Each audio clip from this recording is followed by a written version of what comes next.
Hello folks, my name is Catherine Martin and I will be your guide today on your book reviewing journey. Most people assume that this is a self-explanatory process, but it's always nice to get tips. Otherwise, you wouldn't be here watching this lovely video right now. So without further ado, let's get started. The first step in all of this is to find your book. This, ladies and gents, is what we call a library. It's a public place where people get books. You can check them out for free, it's great. More people should probably try it out. When you're trying to find your book, it is always good to know how your library is laid out. I happen to know that I want a young adult book right now, and this section is found on the 3rd floor. Here is the one I want. I'm a Catherine, and here's a book about an abundance of them.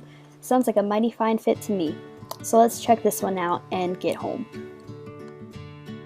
As silly as this may sound, the most important step in this whole process is to actually read the book that you want to review.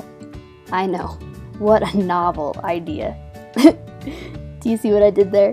Novel. And we're talking about books. Sorry. Anyway. That means that you don't want to use SparkNotes, you're not going to use any search engines to find out what your book is about. You really need to read the book yourself to complete the next few steps we'll be talking about. So please, do all of your readers a favor and read the book. Hey! Stop it! Now, moving right along to step 3. I have personally found that as I am reading, it's helpful to take notes. This step will help you to keep your thoughts in order so that you don't forget things when you go to write later.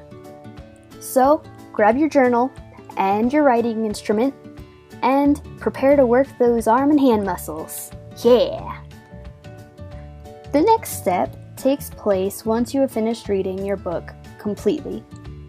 Assuming that you followed the previous steps instructions, you should have plenty of notes to review. Here, you can see my notes from reading an abundance of me's, Catherine's. Now, you are going to go back through your notes and highlight the things that you want to bring up in your personal review. This will help you keep your thoughts together as you go to actually type things out. So, go to it. What you doing? Come on. Alright guys, we're almost done. Step 5. Yeah! Now, this is the really fun part. Now that you have your organization together, what you need to do is ponder upon what you have just read and written. How has the book made you feel? Would you recommend it to others?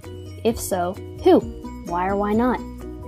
All of these, and plenty more, are important questions to ask yourself as you complete step 5. Form an opinion. Because if you don't have an opinion of the book, how are you going to write a review about it? You need to have an opinion of what you have just read in order to actually write down your thoughts in a way that is going to keep your reader interested. So, get to it. Alright, we have made it to the end. Step number 6. Now that you have thoughts in that lovely brain of yours, find a blank document and type it out. I find that this is the shortest step in the series since all of the prep work is finished. By the end, you should have something like this. I have expressed my opinion and reactions to the book, given content warnings where applicable, and tried to be funny and or entertaining while doing all of that. Nobody wants to bore their audience to sleep. Well, I hope that this has been beneficial to you all, and have fun. Feel free to check out your local library, guys. Really suggest it. It's great. Bye!